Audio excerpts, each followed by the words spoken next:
인간에게 있어 독은 강력한 무기 중 하나죠. 사극에서 왕이 내리던 사약이나 적군을 향해 쏘던 독화살처럼 말이죠. 그거 알아요? 똑같은 독이지만 사람이 상대에게 해를 입히기 위해서 쓰는 반면 자신들을 보호하기 위한 수단으로 독을 이용하는 생물도 있다는 거요. 독으로 자신을 보호한다고요? 네, 가장 흔하게 찾아볼 수 있는 것 중에 벌도 그렇잖아요. 그 뾰족한 침만 봐도 어, 그야말로 두려움의 대상이죠.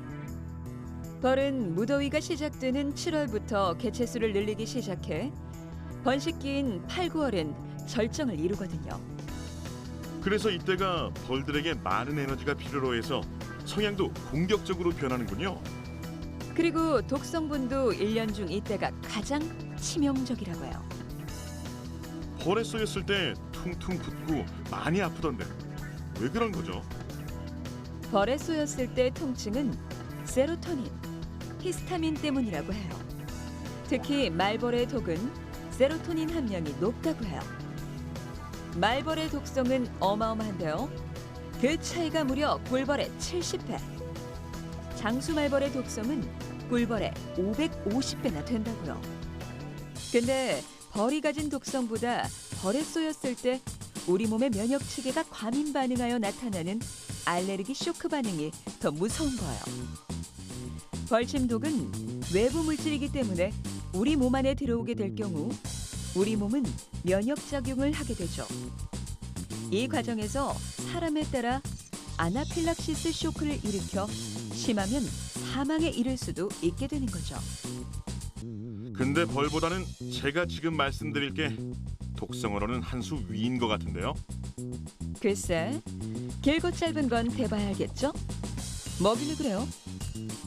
중국 시인 소동파 알죠? 그가 죽음과도 맞바꿀 만한 맛이라 극찬한 그것. 혹시 보거? 딩동댕. 보고는 말이죠. 해양 생물 가운데 가장 강력한 테트로도톡신이라는 독을 숨기고 있다고요. 이 독이 얼마나 무섭냐 하면 청산가리의 10배 독성이라고 할 수 있어요. 성인이라도 단 0.5mg만으로도 죽음에 이를 수 있대요. 보고독은 주로 신경 전달 체계에 영향을 미치는데 감각신경, 운동신경, 신경세포로 구성된 뇌를 직접 공격하죠. 아니, 그렇게 무서운 독이 보거의 몸 어디쯤에 있다는 거예요? 만소에도 있고 간, 신장, 안구, 피부. 어머나, 온몸이 독투성이네요. 누구나 반할 만한 매혹적인 맛을 지닌 식재료지만 잘못 섭취하면 보고독에 중독돼 심하면 사망에까지 이를 수 있다니 조심 또 조심해야겠어요.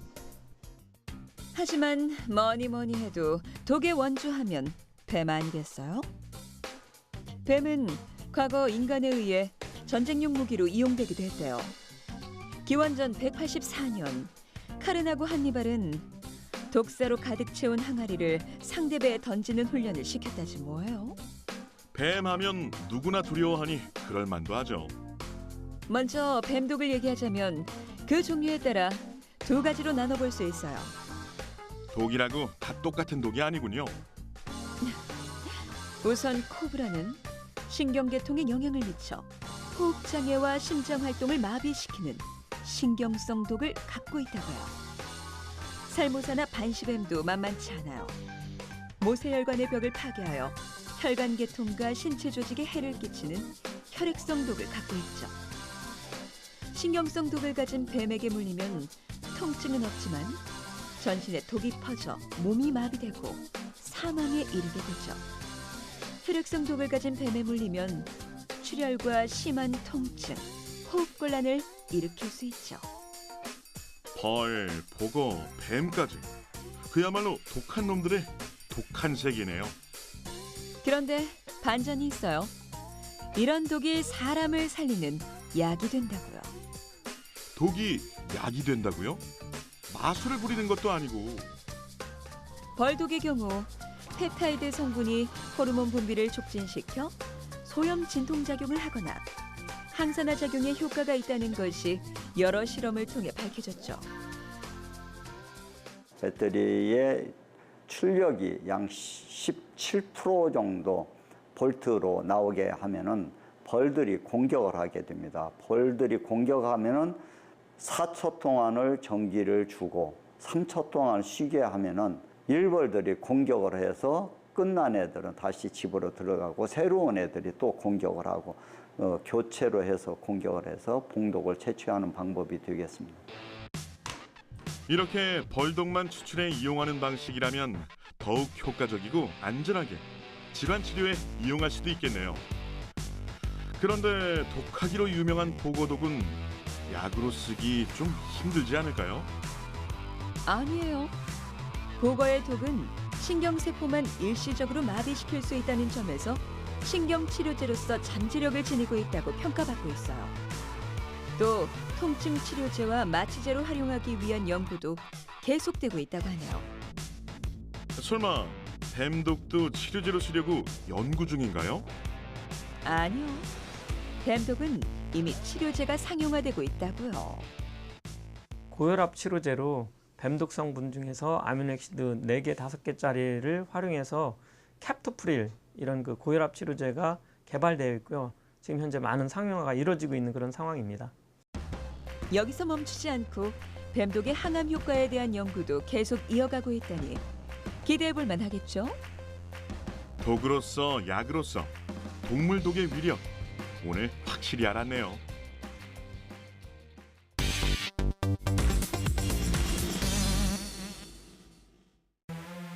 동물이나 곤충들뿐만 아니라 식물도 독을 갖고 있다는 사실 알아요? 그럼요.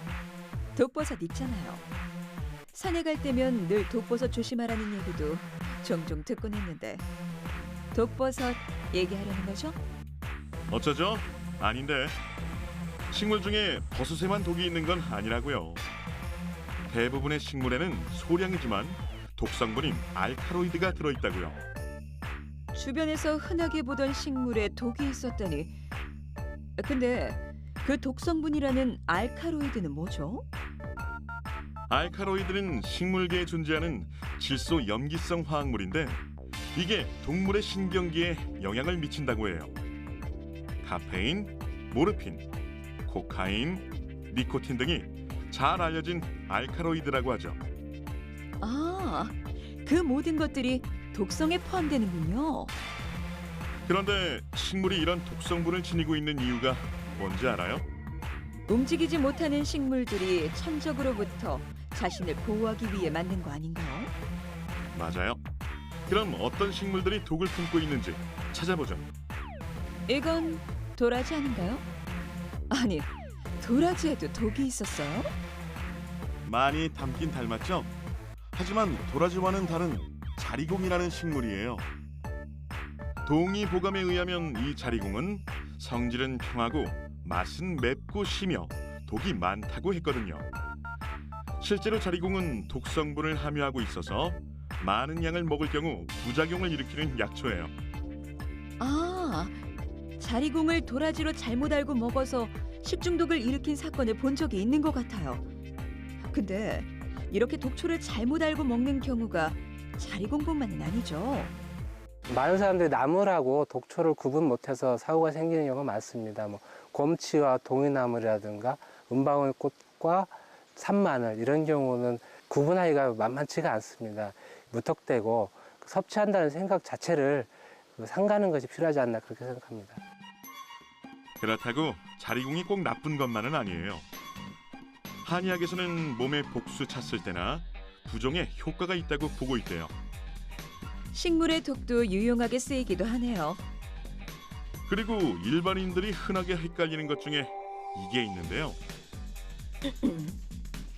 영변의 약산 진달래꽃 아름 따다 가실 길에 뿌리오리다.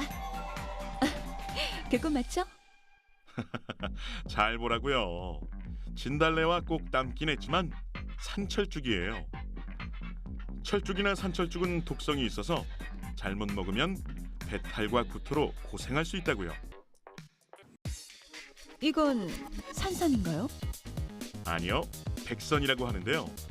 백선은 약으로 쓰면 해열, 해독 작용을 해주고 피부 질환에 좋다고 해요.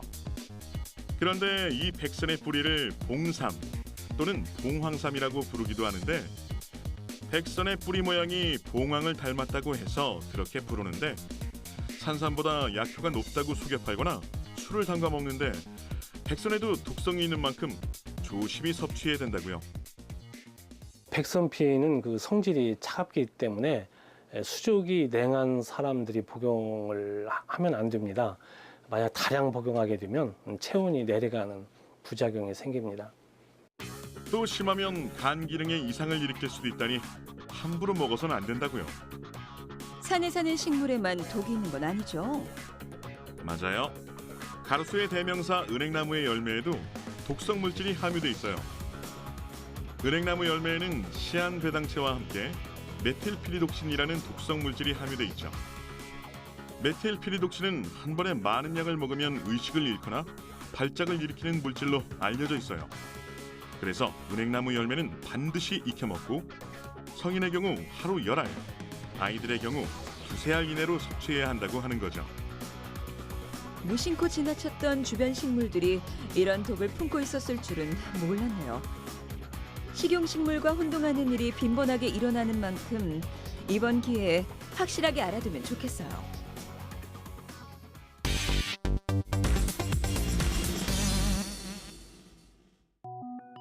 눈에 보이는 것뿐만 아니라 전혀 예상치 못한 곳에도 독이 있죠. 바로 미생물에 의한 독인데요. 미생물에도 독이 있다고요? 보틀리누스라고 들어봤어요? 햄이나 소시지에 의해 식중독을 일으키는 세균이에요. 에이, 식중독 정도면 그렇게 무서운 독은 아닐 것 같은데 어떤가요? 모르시는 말씀. 이 독소는 이론상 1g으로 1000만 명을 죽일 수 있으며 생물이 만들어내는 독소 중에 단연 으뜸을 자랑한다고요. 그 보툴리누스라는 독이 어디에 있는 거죠? 알아야 피할 수 있죠. 보툴리누스는 산소가 없는 상태를 좋아하는 세균으로 통조림이나 레토르트 식품 등 밀폐 용기의 내부에 주로 발생하죠.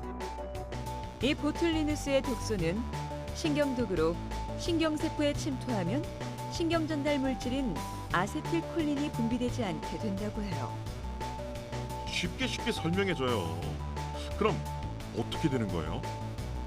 초기에는 구역질과 구토 등의 위장 장애가 나타나지만 심해지면 혀가 꼬이고 시각 장애를 일으키며 음식물을 삼키는데 어려움을 느끼게 되죠. 중증의 경우 팔다리 근육이 마비되고 호흡곤란에 빠져 죽게 되는 거죠. 보툴리누스 뭐 그런 어려운 걸 제가 잘 몰라도 우리가 주변에 쉽게 보는 곰팡이에도 독이 있다는 건 알고 있어요. 습한 벽이나 오래된 음식에 번식하는 그 곰팡이의 독이요? 한두 가지도 아니고 곰팡이가 배출하는 독은 무려 300가지 이상 된다고 해요. 그렇게나 많아요? 특히 곡류, 콩류나 그 가공식품에 많이 생기는데 이런 것을 섭취하게 되면 간 기능 장애, 신장 기능 장애, 바람, 신경 장애 등 다양한 증상을 유발한다고 해요. 그런데 미생물이 만든 독이 다 우리에게 해만 되는 건 아니에요. 도움을 주는 것도 있다고요. 에이, 그런 게 어딨어요. 있다니까요. 보톡스. 보톡스? 여자들이 예뻐지려고 맞는 그거요? 근데 그게 독이라고요? 실제로 보톡스가 독이라는 사실을 아는 사람은 많지 않죠. 아니, 누가 일부러 독을 몸에 맞는다고 상상이나 하겠어요. 그렇다니까요. 보톡스는 정식 명칭이 보툴리눔 톡신이라고 하는 독성 물질이에요. 그래도 의약품으로 쓰는 걸 봐서는 독성이 심하진 않은가 봐요. 아니요. 보톡스는 겨우 1ml만 가지고도 수천 명의 목숨을 앗아갈 수 있고 130g 정도만 있으면 전 세계 인구 70억 명을 전멸시킬 수 있는 무서운 화학물질이라고요. 이런 독한 물질이 어디서 온 거예요? 클로스트리디움 보툴리눔. 어렵죠? 이 클로스트리디움 보툴리눔이라는 세균이 만들어내는 독소라고요. 이 세균은 멸균이 되지 않은 깡통 내용물이나 보존이 제대로 안 된 음식물에서 발생하게 되죠. 아니, 이렇게 독한 물질을 의학적으로, 그것도 미용적인 목적으로 어떻게 사용하게 된 건가요? 보톡스는 처음 1970년대에 사시를 치료하기 위해 근육에 극미량을 주사하면서 의료용으로 사용되기 시작했죠. 근데 내가 제일 궁금한 건 언제부터 보톡스가 미용 시술의 대명사가 되었느냐는 건데. 그건 말이죠. 근육은 사용하지 않으면 위축된다는 원리를 이용해 2001년도부터는 사각턱을 갸름하게 하거나 알통이 박혀서 밉게 보이는 종아리를 날씬하게 만들어주는 목적으로 사용하기 시작한 거죠. 보톡스가 작용하는 원리는 신경에서 근육 연결된 부분에 이제 아세틸콜린이라는 물질이 분비되는데 그 물질의 작용을 억제해서 근육의 힘을 약화시키고 근육이 줄어들게 해서 작용을 하게 됩니다. 하지만 보톡스가 꼭 예뻐지려는 여성들을 위해 쓰인다는 오해는 하지 말라고요. 그럼 다른 목적으로도 보톡스가 쓰인다는 말인가요? 당연하죠. 재활의학과는 뇌성마비나 뇌졸중으로 인한 마비 증상 완화를 위해 쓰기도 하고요. 신경과에선 약물 치료 효과가 없는 만성 편두통 환자에게 보톡스 주사를 놓는데 통증 유발 신경 전달 물질의 방출을 막아 증세를 완화시킬 수 있대요. 그리고 비뇨기과는 요실금이나 과민성 방광염의 치료에 사용한다고요. 보톡스는 이제 독이라기보다는 다양한 질병을 위한 치료제라고 봐도 될 정도네요. 눈에 잘 보이진 않아도 미생물 독의 강력한 존재감만큼은 확실하게 알았죠?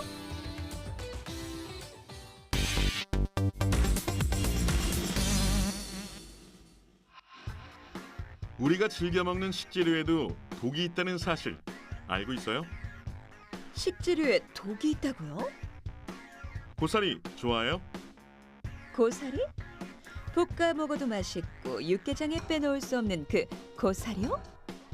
맛도 맛이지만 식이섬유와 각종 무기질이 풍부해 장 운동을 촉진시켜 배변 활동을 활발하게 도와주고 칼로리가 낮아 다이어트에도 좋죠. 아니 잘하시면서 그렇게 좋은 고사리를 트집 잡을 게 있나요? 사실 이 고사리에 반전이 있거든요. 동의보감에 따르면 고사리는 맛이 아주 좋지만 오래 계속해서 먹어서는 안 된다. 양기를 소멸시키며 다리 힘을 약하게 해 걸음을 걸을 수 없게 된다라고 했거든요. 제 아무리 좋은 것도 과하면 문제가 될 수 있죠. 고사리도 적당히만 먹으면 되는 거 아닌가요? 먹는 양이 문제가 아니에요. 고사리에 들어있는 성분의 문제죠. 도대체 무슨 독이 들었길래 그런 거예요? 실제로 고사리에는 프타킬로사이드라는 알카로이드가 들어있는데요. 체내에 들어가면 이게 암을 유발할 수도 있다는 거죠. 프타킬로사이드라는 독이 있는 고사리를 우리가 어떻게 먹고 있는 거죠? 그게 바로 선조들의 지혜 덕분이죠. 우리가 고사리를 요리할 때 충분히 물에 담가 떫은 맛을 빼낸 후에 요리를 하잖아요. 생고사리에 있는 독소는 물에 잘 녹을 뿐만 아니라 열에도 약하거든요. 그래서 물에 오래 담가두는 것만으로도 쉽게 독성이 제거되는 거죠. 저는 그냥 단순한 조리 방법 중 하나일 거라 생각했는데 빼먹으면 안 되는 중요한 과정이었네요. 대신 하룻밤 이상 담가두거나 10분 이상 충분히 삶아야 해요. 조리만 제대로 해도 식재료의 독은 피할 수 있어요. 매실의 경우에도 풋매실을 날것으로 먹으면 안 되는데 그 이유가 아미그달린이란 물질이 우리 몸에 들어오면 청산가리와 같은 작용을 한다고 해요. 아니, 매실하면 항균 성분이 들어있어 여름철 식중독도 효과적으로 예방할 수 있고 숙취 해소에도 좋다고 하잖아요. 또 피로도 쫙 풀어준다고 하고. 그래서 집에 청매실로 매실청, 매실주 많이 담가놨는데 이를 어쩌나. 그건 걱정하지 않아도 될 것 같아요. 아미그달린은 매실의 씨앗에 더 많이 들어있어 조리 전에 씨앗을 빼거나 부득이하게 씨앗을 빼지 못했다 하더라도 1년 이상 발효하면 독성은 사라진다고 하거든요. 다행이네요. 근데 아미그달린은 청매실에만 들어있는 건 아니에요. 익지 않은 살구, 복숭아, 사과, 배 씨에도 들어있거든요. 잘 익은 과일로 골라 먹어야겠죠? 잘 익은 과일이 독성도 없고 맛도 더 있으니까 정말 잘 보고 골라야겠어요. 잘 보고 골라야 할 채소 중 하나가 토마토죠. 꼭 빨갛게 익은 걸로 고르도록 해요. 아니 왜요? 색깔에 따라 무슨 차이가 있나요? 녹색 토마토에 들은 솔라닌은 두통이나 식중독을 일으키고 심하면 혈액순환, 호흡장애, 중추신경 손상까지 일으킬 수도 있다고 하거든요. 특히 아이들에게는 치명적이라고 해요. 아이들에게 더 치명적이라고요? 덜 익은 토마토에는 1g당 솔라닌이 9에서 30mg이 포함되어 있는데 15kg 나가는 3살 아이가 덜 익은 작은 토마토를 먹으면 중독 증상을 일으킬 수 있다고 해요. 그런 일은 절대 있어서는 안 되겠지만 만약 중독됐다면 어떤 증상이 보이게 되죠? 솔라닌 중독 증상은 두통이나 복통, 메스꺼움, 구토 등이에요. 심하면 혈액순환이나 호흡장애, 중추신경 손상까지 일으킬 수 있다고 해요. 빨갛게 잘 익은 토마토는 꼭 아이에게 먼저 양보해야겠어요. 참고로 이 솔라닌은 가지에도 들었는데 날것으로 먹을 때 위험하다고 하니 기억해 두세요. 즐겨 먹으면서도 미처 알지 못했던 식재료의 비밀. 재료를 고를 때나 가족을 위해 요리를 할 때 한 번 더 떠올려야겠어요.